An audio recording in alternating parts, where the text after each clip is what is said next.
To see tomorrow's PC, look at today's Macintosh.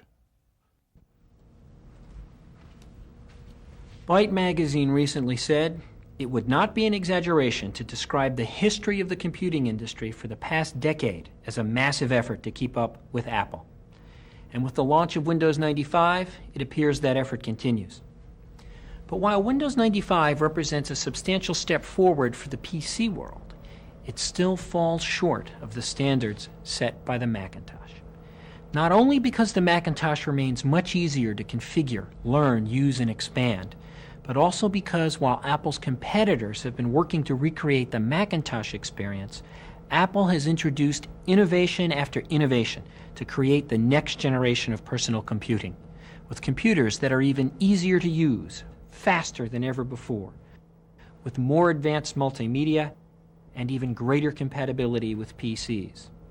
We'll explore these points in more detail in the rest of this video.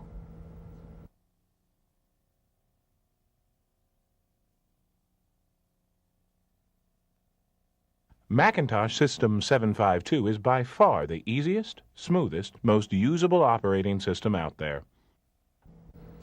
Many PC users expected Windows 95 to make the PC as easy to use as the Macintosh. But the fact is, the Macintosh is still much easier to use and expand than a PC running Windows 95. That's because the Macintosh is a better integrated system than a PC running Windows 95.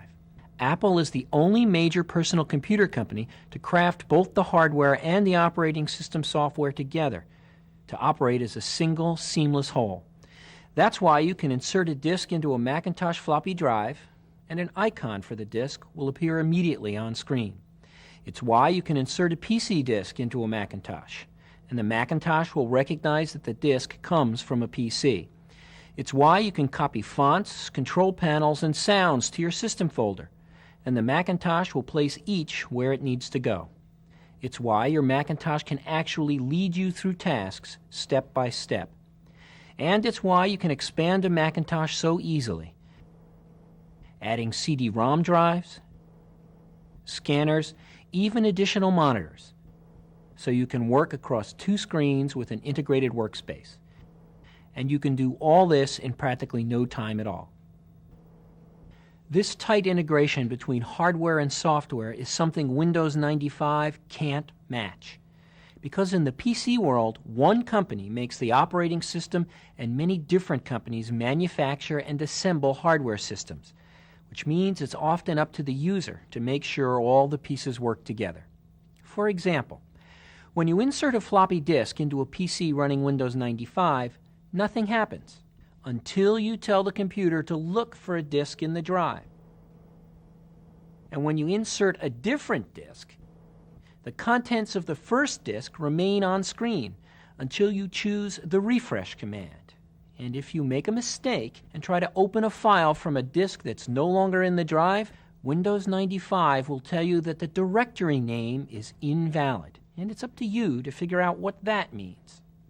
This lack of hardware-software integration doesn't just make the PC harder to use than a Macintosh. It also makes the PC harder to expand. If you're like most computer users, you never seem to have enough hard disk space. So let's see what it takes to add a second hard disk to each of these new computers. The Macintosh has a built-in SCSI expansion connector, so to add a second hard disk, all we have to do is plug it into the computer, plug in the power cord, and turn on the disk and the Macintosh. PCs usually don't come with a built-in SCSI port, so to add more disk space to their PC, most Windows users would install an internal enhanced IDE hard disk. To do that, we'll have to open the computer, set the jumpers on the new disk to slave setting, attach mounting hardware, find and open IDE port on the motherboard or controller card, and plug in the new hard disk. Plug in a power connector for the new hard disk. Mount the drive in an open bay. Replace the cover and start the computer. Enter CMOS and configure the disk as a slave. Select MS-DOS from the Start Programs menu. run fdisk to partition the drive, restart the computer again. Select MS-DOS from the Start Programs menu, format the hard disk, then exit MS-DOS. And finally, double-click My Computer to see and access our new disk. It isn't just more difficult to install a new hard disk on a PC. It can be harder to use the new disk as well. For example, let's move an application from our original hard disk to the new hard disk to take advantage of its storage space and speed. On the Macintosh, all we have to do is move the application from one disk to another.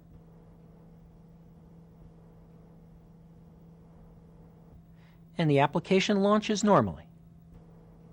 But on the PC, it isn't that easy.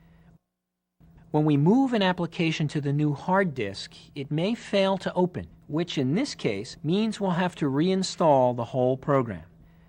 You'll run into hardware-software integration problems more often than you might think with a Windows 95 PC. For instance, let's say we just purchased a new computer and we want to build a small network so that all our computers can share the same printer. We'll use Ethernet for high performance. All Power Macintosh computers come with Ethernet networking hardware and software built in, so all we have to do is connect our computers and printer to an Ethernet hub, select EtherTalk in the Network Control Panel, and select the printer in the chooser. That's 3 simple steps. Now, let's see what it takes to connect our new PC. Most PCs don't come with networking cards built in. So, to get the same Ethernet printer sharing capability on the PC, we'll have to install Ethernet cards in each computer. That's 11 steps for each one, and it's just the beginning. Next, we have to configure one computer as the print server.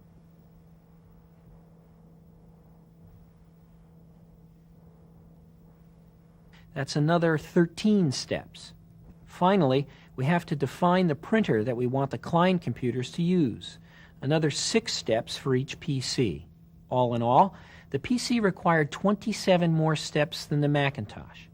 And that's not counting any IRQ or I/O address conflicts that you may encounter, even if you're using Windows 95 plug-and-play cards. Because even with plug-and-play, PCs still have a limited number of IRQs and I/O addresses. So the more peripherals you add, the more likely it is that you'll have to resolve IRQ and I/O address conflicts. We've seen that the integration of the hardware and software make the Macintosh easier to use and easier to expand. It also makes the Macintosh easier to troubleshoot. If a problem occurs on a Macintosh, the most common solution is to disable an extension or control panel. But with a PC running Windows 95, correcting problems may force you to edit system files like win.ini, system.ini, system.dat, or ms-dos.sys. Which brings up another interesting point. Many people thought that Windows 95 would be the end of DOS as we know it.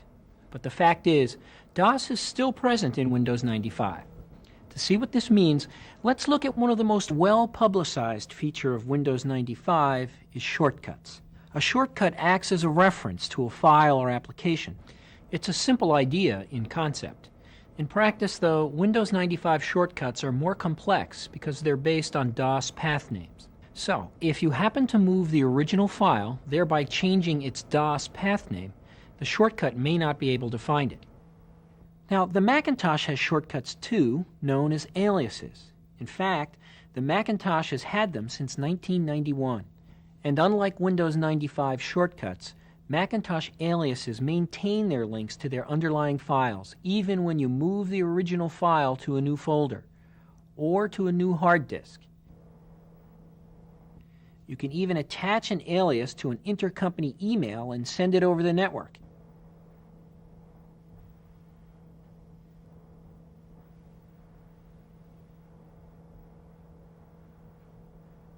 And the alias will still be able to locate the original file on the network and open it. There's another reason why Macintosh computers are so easy to understand and use. Apple has always focused on the user, and the benefits show up in all kinds of ways. You'll see it in the way we make sophisticated new capabilities, like infrared networking, a natural part of the computing experience. So you can establish a wireless connection with your Macintosh PowerBook as easily as you would make a normal network connection. Or consider the Internet. Apple makes it easy to connect to the Internet and surf the World Wide Web. That's one reason why more people use Macintosh to access the Internet than any other brand of personal computer. And with Apple's new technology, CyberDog, we're making the Internet as easy to use as the Macintosh itself. CyberDog actually allows you to embed Internet links in documents created by any application that supports OpenDoc. Suppose I'm a school teacher preparing a lesson plan on astronomy, and I know there's some good material on the Internet. CyberDog's Notebook is a place to store your favorite Internet locations and email addresses. So, I can simply drag and drop an Internet location from the notebook into my document. CyberDog will connect to that site and display the results in the document. So when my students open it, they'll be taken directly to the site I embedded. No need to waste time surfing the Internet for relevant data. So why is a Macintosh easier to use than a PC with Windows 95? Because the Macintosh hardware and software are more tightly integrated than the PC. Because the Mac OS is graphical from the ground up. And because, from the very beginning, Apple has focused on the needs of the user to help make you more productive more quickly.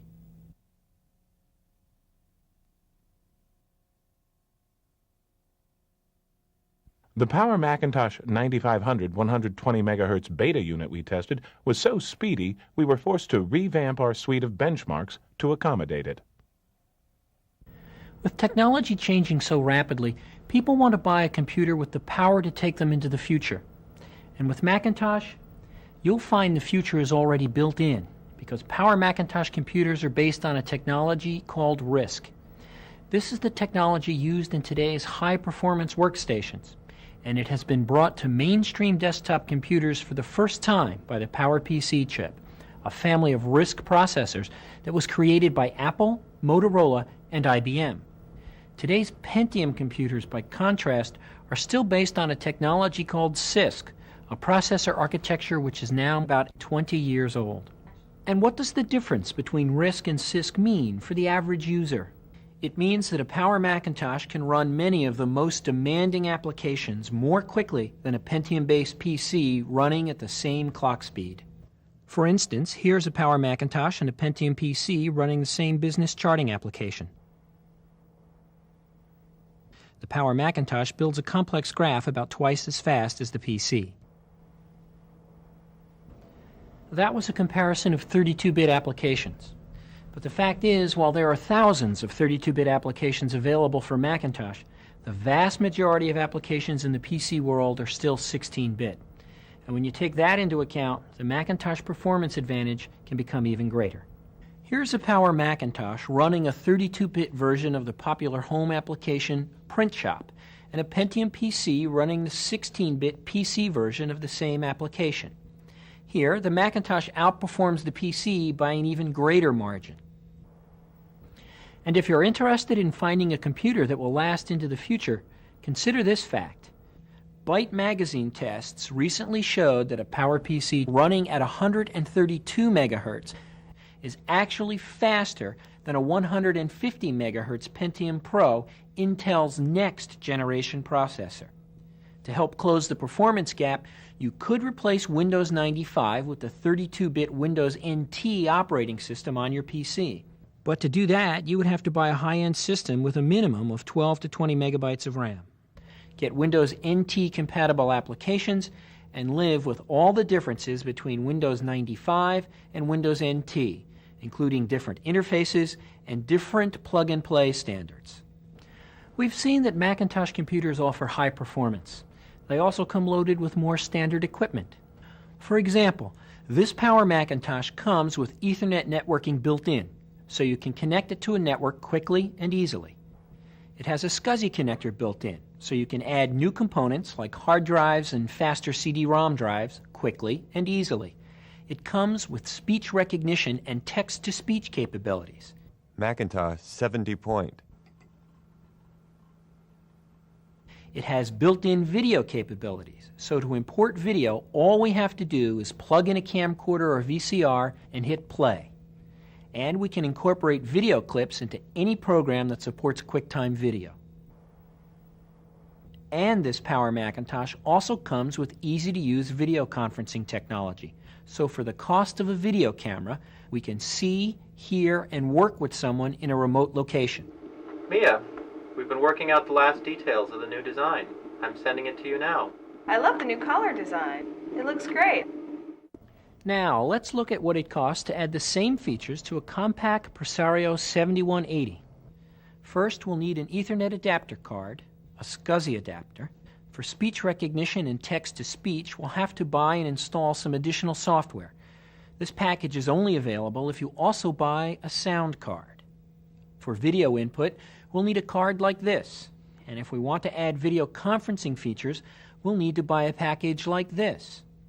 All in all, we'll have to spend more than $1,800 to add the same features to a Windows 95 PC that are already built in on this Macintosh. And that doesn't include all the time we'll invest trying to make all of these different components work together as a single integrated machine, or the additional money we might spend to have a PC expert do it for us.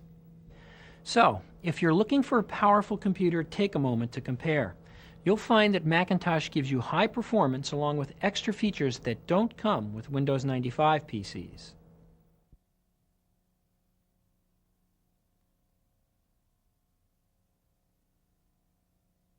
If you're shopping for a home computer because you want to join the multimedia revolution, there's only one sensible choice. Get a Mac.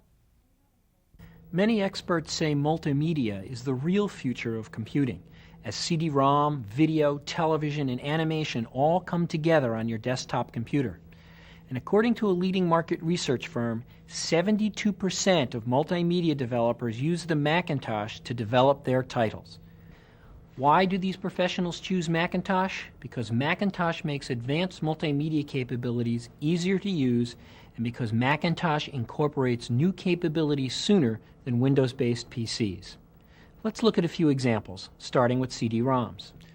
Macintosh computers have a single built-in standard for sound and graphics, so you can play most CD-ROM titles without reconfiguring your Macintosh at all. And if you want to play a CD-ROM game with a friend, the built-in networking on the Macintosh makes it easy.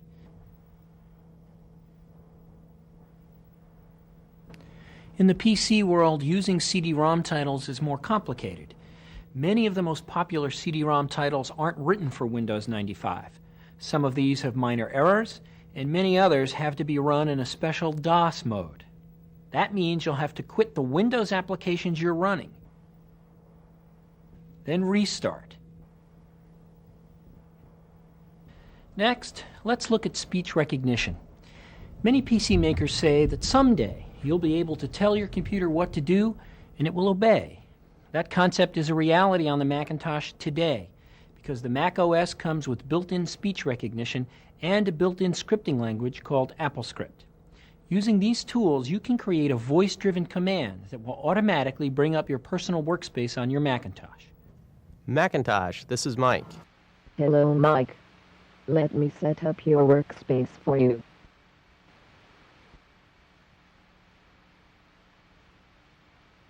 There you go, Mike. Most PCs, by contrast, have no built-in speech recognition, so we'd have to purchase and install the necessary hardware and software ourselves. And even then, there is no scripting function in Windows 95, so we still can't create a script to change the user interface as we did on the Macintosh. Another technology that is becoming a big part of today's complex multimedia documents is 3D. It used to be that 3D graphics could only be created on expensive, high-powered workstations specifically designed for the task. But now, Apple has built these capabilities into the Mac OS with QuickDraw 3D. QuickDraw 3D runs on any Power Macintosh and allows you to create and edit sophisticated 3D graphics at surprising speeds. And because QuickDraw 3D is an integral part of the operating system, you can even work with 3D objects using Simple Text, the editor that comes bundled with every Macintosh. And of course, you can store 3D objects in the scrapbook just as easily as text, graphics, sound, and video.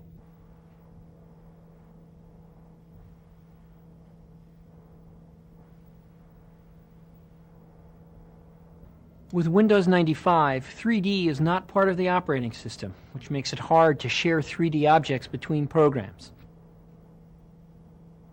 So, for example, if you drag a 3D object into the editor bundled with Windows 95, you might be surprised with the results. If you're interested in combining the power of your computer with your video camera and VCR, you'll find that the Macintosh offers easier solutions than Windows 95 machines. For instance, this Power Macintosh comes with the video input and video output capabilities built in. So if you want to create video to share with others, you can simply assemble your movie segments, preview your work on the Macintosh,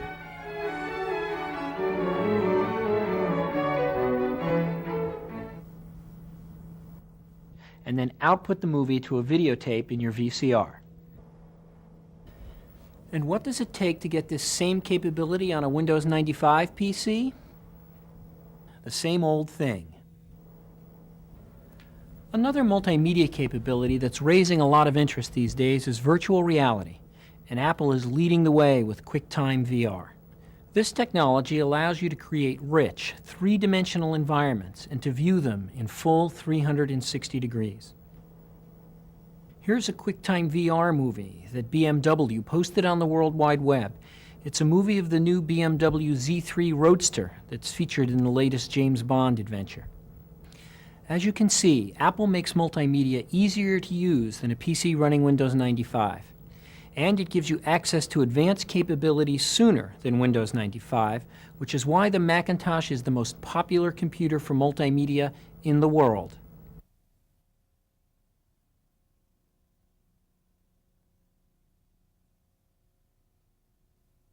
Apple has once again pushed closer to the holy grail of computing, a single machine that can operate DOS, Windows, and Macintosh programs. You might say, okay, Macintosh is still much easier to use than a PC running Windows 95, and it offers advanced multimedia that I can't get with Windows 95. But there are a lot of PCs out there in the world, and I need a computer that's compatible with them all. The good news is, with a Macintosh, that's precisely what you have. Because every Power Macintosh sold today comes with the ability to read from and write to PC disks. So we can take a document created in Microsoft Word on a Windows 95 PC and open it on our Macintosh. Another big argument for Windows is that there are Windows applications that aren't available in a Macintosh version. But the fact is, you can run just about any Windows application on your Macintosh as well. You can use an emulator program like Soft Windows, or for better performance, you can install a PC compatibility card. This solution adds a Pentium processor to your Macintosh, so you can toggle between Windows and Macintosh programs without restarting your computer. So, for example, on this one Macintosh, we could copy an image from Microsoft Paint for Windows 95. Then paste that image into a Microsoft Word for Macintosh document running under the Macintosh operating system. And because we have both a PowerPC processor and a Pentium processor in this Macintosh, we can do two things at the same time. For instance, I can download a file from the World Wide Web with my Macintosh and switch over to my Windows word processor and continue working.